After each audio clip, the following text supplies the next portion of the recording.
വേദിക്കും സദസ്സിനും സ്നേഹാദര നമസ്കാരം. ഇന്നയുടെ ഞാൻ ക്ഷണിക്കപ്പെട്ടത് the old man and the sea എന്ന ഗ്രന്ഥം ഞാൻ മലയാളത്തിലേക്ക് പരിഭാഷപ്പെടുത്തിയിട്ടുണ്ട്. അതിൻ്റെ പേരിലായിരിക്കണം എന്നെ ഇവിടേക്ക് വരുത്തിയത്. അത് ഏകദേശം 20 വർഷം മുമ്പാണ് ഞാൻ ചെയ്തത്. അതായത് ഞാൻ പരിഭാഷ തുടങ്ങി 4-5 കൊല്ലം കഴിയുന്നതിന് മുമ്പ് അത് ചെയ്തതാണ്.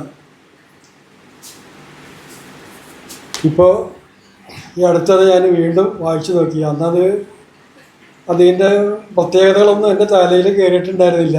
ഇപ്പോഴാണത് എന്താണെന്ന് ഞാൻ പഠിക്കുന്നത്, ഇവിടെ സംസാരിക്കാൻ വേണ്ടിയിട്ട് മാത്രം. പക്ഷേ ഇവിടെ ഇതിനെക്കുറിച്ച് വളരെയധികം കാര്യങ്ങൾ ഇവിടെ പറഞ്ഞു കഴിഞ്ഞു. ഹെമിംഗ്വേയെ കുറിച്ചിട്ടും the old man and the sea എന്ന പുസ്തകത്തെക്കുറിച്ച് ഡോക്ടർ പി വി കൃഷ്ണൻ നായരും വളരെ കാര്യമായിട്ട് ഉൾക്കനത്തോടെ തന്നെ പറഞ്ഞു. എന്തായാലും അന്ന് ഞാൻ വളരെയധികം രസിച്ചുകൊണ്ട് ചെയ്ത ഒരു പുസ്തകമാണിത്. ഒന്നാമത്തത് ചെറിയ പുസ്തകമാണ്, കഷ്ടിച്ച് 100 പേജേ ഉള്ളൂ. എങ്കിലും എനിക്കത് വളരെ താല്പര്യജനകമായിട്ട് തോന്നി. മറ്റ് പല പുസ്തകങ്ങളും ചെയ്തിട്ടുണ്ടെങ്കിലും അവയിൽ ഞാൻ രസിച്ച് ചെയ്ത ഒരു പുസ്തകങ്ങളിൽ ഒന്നാണ് the old man and the see. അതിന് പ്രത്യേകിച്ചിട്ടുള്ള കാരണം അത് വളരെ ലളിതമായ വാക്യങ്ങളിലാണ് രചിക്കപ്പെട്ടിട്ടുള്ളത്. അതിനൊരു സാന്ദ്രതയുണ്ട്, അതൊരു ഹ്രസ്വതയുണ്ട്, അങ്ങനെ പലതരം ഗുണങ്ങൾ ആ പുസ്തകത്തിനുണ്ട്. MT വാസുദേവൻ നായരെ ഏറ്റവും അധികം ആകർഷിച്ച ഓഥറാണ് ഹെമിംഗ്വേ എന്ന് പറയാറുണ്ട്. ഒരുപക്ഷെ അതിൻ്റെ കാരണവും ഇതൊക്കെ തന്നെയായിരിക്കാം. ഈ പുസ്തകത്തിൻ്റെ ലാളിത്യവും ഹ്രസ്വതയും ഭാഷയുടെ ശക്തിയും സാന്ദ്രതയുമെല്ലാം അവൻ സാധ്യതയുണ്ട്. വാസുദേവൻ നായരുടെ ശൈലി അതുതന്നെ ആയിരുന്നല്ലോ. അദ്ദേഹം ഭാഷയുടെ ലാളിത്യത്തിൻ്റെ വേണ്ടി നിലകൊണ്ട ഒരു വ്യക്തിയായിരുന്നു വാസുദേവൻ നായർ. അദ്ദേഹത്തിൻ്റെ കാഥികൻ്റെ പടിപ്പുര എന്നൊരു പുസ്തകമുണ്ട് MT വാസുദേവൻ നായർ. അതിൽ അദ്ദേഹം ഈ ലാളിത്യത്തിന് വേണ്ടി നിലകൊള്ളുന്നു എന്ന് പറയുന്നതിനൊരു ഉദാഹരണം പറയാൻ വേണ്ടി ഞാൻ എടുത്ത് പറയാണ്. അന്ന് കരഞ്ഞുകൊണ്ടാണ് മകൻ അമ്മക്കരികിലെത്തിയത്. അന്ന് കരഞ്ഞുകൊണ്ടാണ് മകൻ അമ്മക്കരികിലെത്തിയത്. വളരെ സിമ്പിളായിട്ടുള്ള വാക്കാണ്. അതിന് പകരം ഈ സംസ്കൃത വാക്കുകളുടെ അതിപ്രസരത്തിനോട് താല്പര്യമുള്ള ഒരാൾ എഴുതിയത് അല്ലെങ്കിൽ എഴുതാൻ പോകുന്നത് ഇങ്ങനെയാണെങ്കിൽ, പ്രസ്തുത ദിവസം ബാഷ്പാകുല നേത്രനായാണ് സ്വപുത്രൻ മാതൃസവിധത്തിൽ സന്നിഹിതനായത്. പ്രസ്തുത ദിവസം ബാഷ്പാകുല നേത്രനായാണ് സ്വപുത്രൻ മാതൃസവിധത്തിൽ സന്നിഹിതനായത് എന്നെഴുതിയാൽ അയാളെ ചെപ്പക്കടിക്കണം എന്നാണ് കൃഷ്ണൻ നായർ ഇദ്ദേഹം MT കാഥികൻ്റെ പടിപ്പുരയിൽ എഴുതിയിട്ടുള്ളത്. അപ്പോൾ MTയും ലാളിത്യത്തിന് വേണ്ടി ഭാഷയുടെ സാന്ദ്രതയ്ക്ക് വേണ്ടി നിലകൊള്ളുന്ന ഒരാളായിരുന്നു എന്ന് സൂചിപ്പിക്കാൻ വേണ്ടിയാണ് ഞാനിത് പറഞ്ഞത്. ഒരുപക്ഷെ അത് തന്നെ ആയിരിക്കണം അദ്ദേഹം ഹെമിംഗ്വേയെ ഇഷ്ടപ്പെടാൻ ഒരു കാരണവും. ഈ ഇദ്ദേഹത്തിന് നോബൽ സമ്മാനം കിട്ടാനുള്ള ഒരു കാരണവും ഇത് തന്നെയാണെന്ന് പറയപ്പെടുന്നുണ്ട്. അതായത് ഹ്രസ്വത, വാക്യത്തിൻ്റെ ഹ്രസ്വത, അതിൻ്റെ ശാന്തത, ശക്തി, ആഖ്യാനത്തിൻ്റെ പാടവം, ഇതൊക്കെ അടങ്ങിയത് കൊണ്ടാണ് അദ്ദേഹത്തിന് ഈ നോബൽ സമ്മാനം തന്നെ കിട്ടാൻ കാരണം എന്നും പറയുന്നുണ്ട്. ചെറിയ പുസ്തകമായതുകൊണ്ട് അത് നിഷേധിക്കപ്പെടേണ്ട ആവശ്യമില്ല. ഇതൊക്കെ തന്നെയാണ് അതിൻ്റെ പ്രധാനപ്പെട്ട കാരണം. പിന്നെ 1952-ലോ 1953-ലോ ആണ് ഇദ്ദേഹത്തിന് പുലിത്സർ സമ്മാനവും ഈ പുസ്തകത്തിന് ലഭിച്ചിട്ടുണ്ട്. ഇതിൽ നേരത്തെ കൃഷ്ണനായർ മാഷ് പറഞ്ഞു, സാന്റിയാഗോ എന്നൊരു കേന്ദ്ര കഥാപാത്രമാണ് ഇതിലുള്ളത്. ഒരു മുക്കുവൻ, ഒരു കിഴവനായ മുക്കുവൻ. അദ്ദേഹം 84 ദിവസത്തോളം നിരാശനായി ഒരു മീനൊന്നും കിട്ടാതെ ഏറ്റവും അവസാനമാണ് ഈ മാർലിൻ എന്നൊരു മത്സ്യത്തെ അദ്ദേഹത്തിന് കിട്ടുന്നത്. മാർലിൻ അക്കാലത്തെ ഏറ്റവും രുചിയുള്ള മത്സ്യങ്ങളിൽ ഒന്നാണ് കഴിക്കാൻ. ഭയങ്കര വിലയാണ് മാർക്കറ്റിൽ അതിന്. അപ്പോൾ മാർലിൻ തന്നെ ലക്ഷ്യമാക്കിയാണ് അദ്ദേഹം ഈ തൻ്റെ തുഴച്ചിൽ അല്ലെങ്കിൽ മീൻപിടുത്തം നടത്തിയിരുന്നത്. അങ്ങനെ ഒടുവിൽ അദ്ദേഹത്തിൻ്റെ സഹായിയായിട്ട് മനോലിൻ എന്ന ഒരു ഒരു ചെറുക്കനും ഉണ്ടായിരുന്നു എന്ന് ഇവിടെ പറഞ്ഞു കഴിഞ്ഞു. ആ ചെറുക്കനോട് വലിയ വാത്സല്യമായിരുന്നു ഈ സാൻഡിയേഗോയ്ക്ക്. അതിനെക്കുറിച്ച് വളരെയധികം പഠനങ്ങൾ നടന്നിട്ടുണ്ട്. യുങ്ങും അവരൊക്കെ എന്നൊക്കെ നേരത്തെ ഇവിടെ പറഞ്ഞു. പക്ഷെ അതൊക്കെ തനി അസംബന്ധമാണ്. അവരൊക്കെ പറയുന്നതിലൊന്നും വലിയ കാര്യമൊന്നുമില്ല. അതൊരു വൃദ്ധന് ഒരു പയ്യനോട് തോന്നുന്ന, ഒരു ചെറുക്കനോട് തോന്നുന്ന വാത്സല്യം മാത്രമേ അതുള്ളൂ. അത് വെറുതെ അനാവശ്യമായിട്ടുള്ള വ്യാഖ്യാനമൊക്കെ അതിൽ കൊണ്ടുവന്നിട്ടുണ്ട്. ഇതിൻ്റെ കാര്യം അതിൽ വലിയ അർത്ഥമില്ല എന്നാണ് എൻ്റെ അഭിപ്രായം. പിന്നെ ഈ ഇതിലെ കഥ എന്ന് പറയുന്നത് ഈ കിഴവൻ മാറിൻ എന്ന മത്സ്യത്തോടും അതുപോലെ തന്നെ ഒരു കൂട്ടം സ്രാവുകളോടും നടത്തുന്ന പോരാട്ടമാണ്. ഏറ്റവും ചുരുക്കത്തിൽ അത്രയേ ഉള്ളൂ. അവസാനം ഈ മാർലി എന്ന മത്സ്യത്തെ അദ്ദേഹം കീഴടക്കുന്നു, കരയിലേക്ക് കൊണ്ടുവരുന്നു. പക്ഷേ അത് ചത്തു കഴിഞ്ഞ് വെറും ഒരു അസ്ഥിക്കൂടമായി മാറിക്കഴിഞ്ഞിരുന്നു. അതുകൊണ്ട് അദ്ദേഹത്തിന് ഉദ്ദേശിച്ച ഫലം നടന്നില്ല. പക്ഷേ അദ്ദേഹത്തിൻ്റെ ലക്ഷ്യം നിറവേറി. അതാണ് അതിൽ പ്രധാനം.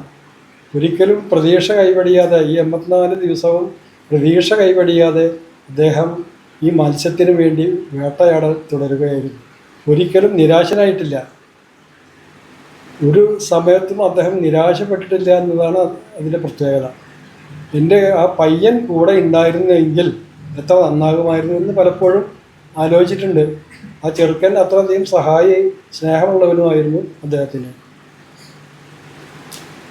ഈ സന്ദർഭത്തിലാണ് അദ്ദേഹത്തിന് ഇങ്ങനെ തോന്നുന്നത്, മനുഷ്യനെ നശിപ്പിക്കാൻ കഴിയും. അതും അതിനെക്കുറിച്ചും ഇവിടെ പറഞ്ഞു കഴിഞ്ഞു. പക്ഷേ തോൽപ്പിക്കാനാവില്ല, പക്ഷേ പരാജയപ്പെടുത്താനാകില്ല.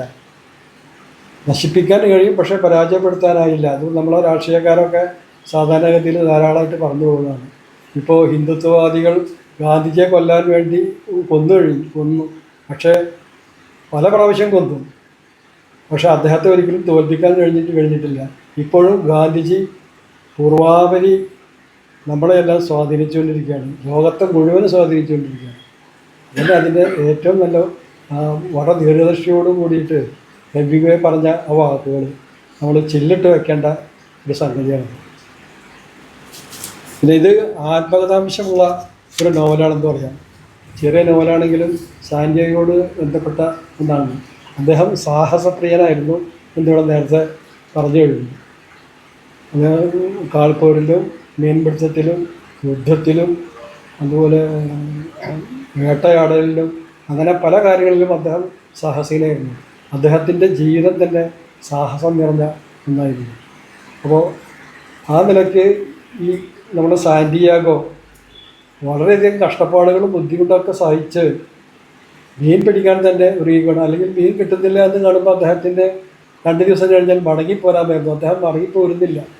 മീൻ കിട്ടിയാൽ തന്നെ ഞാൻ ഈ കരയിലേക്ക് അടുക്കുന്നുള്ളൂ എന്നൊരു ദൃഢ നിശ്ചയം അദ്ദേഹം മനസ്സിൽ പുലർത്തിയിരുന്നു. അതിൻ്റെ ഫലമായിട്ടാണ് ആ മാർലിൻ എന്ന മത്സ്യത്തെ അദ്ദേഹം കീഴടക്കിയത്.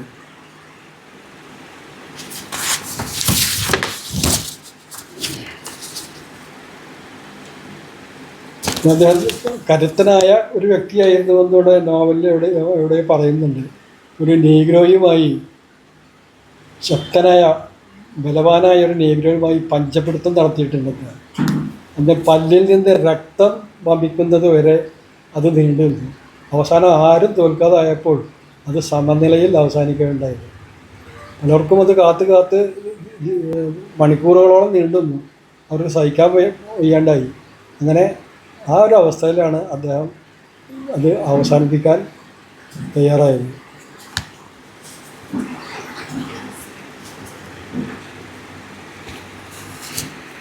ഇതിൽ സിംഹങ്ങളെ കുറിച്ചിട്ട് ഇടയ്ക്കിടയ്ക്ക് പരാമർശിക്കുന്നുണ്ട്. അത് അടിസ്ഥാനപരമായി യുവത്വത്തിൻ്റെ പുനരുജ്ജീവനം പ്രതിച്ഛായയെ പ്രതിനിധാനം ചെയ്യുന്ന ഒന്നാണ് എന്നാണ് പറയുന്നത്. ഇടയ്ക്കിടയ്ക്ക് തൻ്റെ യുവത്വം വീണ്ടെടുക്കണം എന്നുള്ളൊരു തോന്നൽ അദ്ദേഹത്തിന് വന്നു കഴിഞ്ഞു. അത് പുനരുജ്ജീവിപ്പിക്കാൻ വേണ്ടിയാണ് അദ്ദേഹം ഈ സിംഹങ്ങളെ ഇടയ്ക്കിടയ്ക്ക് സ്വപ്നം കണ്ടുകൊണ്ടിരുന്നത്. പിന്നെ സ്രാവുകൾ തൻ്റെ മാർലിൻ മത്സ്യത്തെ കൂടെ ആക്രമിച്ചു കൊണ്ടിരുന്നു. അപ്പോൾ അതിനെ കുറേ തിന്നു കഴിഞ്ഞിരുന്നു. പക്ഷേ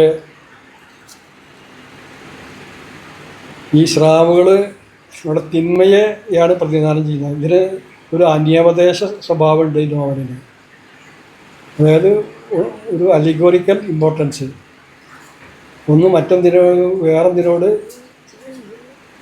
സാദൃശ്യപ്പെടുത്തിക്കൊണ്ടുള്ള പറച്ചിലാണ് നമ്മൾ ഉദ്ദേശിക്കുന്നത്. പിന്നെ മറ്റൊരു പ്രത്യേകത ഇതിലുള്ളത് അദ്ദേഹത്തിൻ്റെ ക്രൈസ്തവ ഗുണങ്ങളിലെ നല്ല വശങ്ങളാണ്. ഒന്നാമത്തേത് മനോനിനോടുള്ള വാത്സല്യം, മറ്റത് സഹിഷ്ണുത, പരിഹാസങ്ങൾക്ക് നേരെയുള്ള നിസ്സംഗത എന്നിവയാണത്. പിന്നെ കടലിനെ കുറിച്ചിട്ടുള്ള നല്ലൊരു പഠനം കൂടിയാണ് ഈ നോവൽ. ഈ കടലിൽ സാധാരണ കാണപ്പെടുന്ന പ്ലാങ്ക്ടൺ ജീവജാലങ്ങളുള്ള സ്ഥലത്ത് മത്സ്യങ്ങളും ഉണ്ടാവും എന്ന് അദ്ദേഹത്തിന് അറിയാം. അതുപോലെ കീറി മുറിച്ചു കശാപ്പ് ചെയ്ത് കഴിഞ്ഞ ശേഷവും ആമയുടെ ഹൃദയം മണിക്കൂറുകളോളം ഇടിച്ചുകൊണ്ടിരിക്കും. അത് അദ്ദേഹം തൻ്റെ കടൽ ജീവിതത്തിൽ നിന്ന് പഠിച്ച ഒരു പ്രത്യേകതയാണ്. ആമ മുട്ടകൾ കൂടുതൽ കരുത്ത് നൽകും. അതുകൊണ്ട് ഇടയ്ക്കിടയ്ക്ക് അദ്ദേഹം ആമമുട്ടകൾ കഴിച്ചുകൊണ്ടിരുന്നു. പിന്നെ അദ്ദേഹം കഴിച്ചുകൊണ്ടിരുന്നത് പറക്കും മത്സ്യവും അതുപോലെ തന്നെ സ്രാവുകളും മറ്റുമായിരുന്നു. അതൊക്കെ പിന്നെ സ്രാവിൻ്റെ കരളിൽ നിന്നുണ്ടാക്കിയ എണ്ണ കുടിക്കുന്നത് നീർവീഴ്ച, ജലദോഷം എന്നിവ ശമിപ്പിക്കും എന്ന് അദ്ദേഹം വിശ്വസിച്ചിരുന്നു. അദ്ദേഹം മാത്രമല്ല, ആ സ്ഥലത്തെ മുക്കോമാർ മുഴുവനും വിശ്വസിച്ചിരുന്നത് അങ്ങനെ തന്നെയാണ്. കണ്ണിൻ്റെ ആരോഗ്യത്തിനും ഈ സ്രാവിൻ്റെ കരൾ നല്ലതാണെന്നുള്ളൊരു വിശ്വാസം അവർക്കുണ്ടായിരുന്നു. മറ്റൊരു നിരീക്ഷണം അദ്ദേഹം നടത്തിയത് ആൺമത്സ്യം എപ്പോഴും ആദ്യം ഇര തിന്നാൻ പെണ്ണിനെയാണ് അനുവദിച്ചിരുന്നത്. ഇങ്ങനെയുള്ള മത്സ്യങ്ങൾക്കിടയിൽ പോലും സ്ത്രീകളോടുള്ള ഒരു പ്രത്യേക പരിഗണന ഉണ്ടായിരുന്നുവെന്ന് നമുക്ക്. ഡോൾഫിനും പറക്കും മത്സ്യങ്ങളുമാണ് ഏറ്റവും രുചികരമായിട്ടുള്ള മത്സ്യമായിട്ട് സാന്റിയാഗോ കണ്ടിരുന്നത്. കിഴവൻ്റെ ഇഷ്ടഭക്ഷണവും അത് തന്നെയായിരുന്നു. മാർലി മത്സ്യത്തിനാണ് ഏറ്റവും രുചി എന്ന് ഞാൻ നേരത്തെ പറഞ്ഞു കഴിഞ്ഞില്ല. അതുകൊണ്ടാണ് അദ്ദേഹം അത് തന്നെ വേണമെന്നുള്ള ഒരു പ്രത്യേകത കാണിച്ചിരുന്നത്. ഈ നോവലിൽ ഇടയ്ക്കിടയ്ക്ക് ഐ എന്നൊരു ശബ്ദം, അത് ഏറ്റവും അവസാനമാണത് ഈ സാന്റിയാഗോ ഉണ്ടാക്കുന്നുണ്ട്. അത് യേശുവിനെ കുരിശിൽ തറച്ചു കഴിഞ്ഞ ശേഷം വേദന കൊണ്ട് അദ്ദേഹം പറയുന്ന ഒരു വാക്കായിട്ടാണ് കരുതപ്പെടുന്നത്.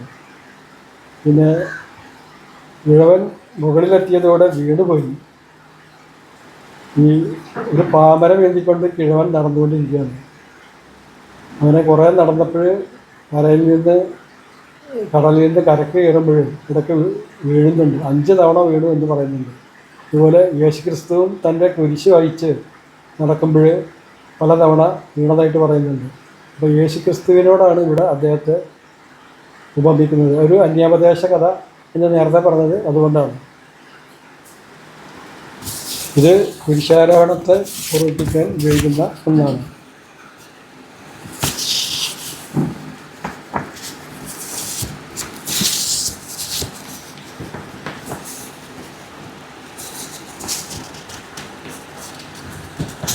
അദ്ദേഹം സ്ത്രീ വിദ്വേഷിയായിരുന്നു അല്ല എന്നൊക്കെ നേരത്തെ ഒരു തർക്കം ഇവിടെ നടക്കുകയുണ്ടായി. പക്ഷേ സ്ത്രീ വിദ്വേഷിയായിരുന്നു എന്നുള്ളതിനാണ് മുൻതൂക്കം. 4 തവണ അദ്ദേഹം വിവാഹം കഴിച്ചിട്ടുണ്ട്.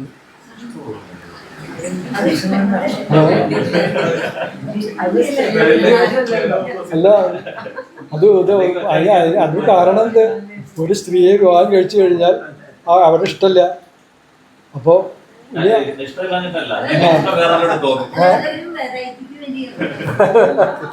അതായിരിക്കാതില്ല.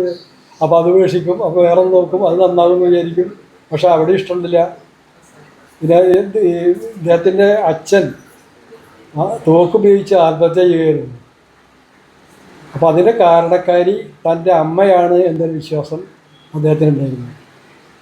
കാരണം അതിനെ നമുക്ക് വിശ്വസിക്കാൻ അത് വിശ്വസിക്കാൻ നമുക്കൊരു ന്യായമുണ്ട്. ഇത് അച്ഛൻ തോക്ക് ഉപയോഗിച്ചിട്ട് ആത്മഹത്യക്ക് ശേഷം ആ തോക്ക് എന്താണെന്ന് അമ്മ ചെയ്തത് നേരെ മകനെ അയച്ചു കൊടുക്കായിരുന്നു അവർ ചെയ്തത്. അപ്പോൾ മകനും വേണമെങ്കിൽ ആത്മഹത്യ ചെയ്തോട്ടെന്നായിരിക്കും. ചിലപ്പോൾ നേരത്തെ ഇവിടെ വിനോദ് മാഷ് പറയുണ്ടായി പലരും ആത്മഹത്യ ചെയ്യുകയാണ് ഉണ്ടായത് അല്ലേ, കുടുംബത്തിൽ പലരും ആത്മഹത്യ ചെയ്യുകയാണ് ഉണ്ടായത്. അപ്പോൾ അവർക്ക് കുടുംബപരമായിട്ടുള്ള ഒരു രോഗമായിരിക്കും അത്, ചിലപ്പോൾ അങ്ങനെ ആവാം. ഫ്രാൻസിസ് മേയേഴ്സിൻ്റെ ആണോ വന്നപ്പോഴാണ് സപ്പോർട്ട് ചെയ്തതാണ്.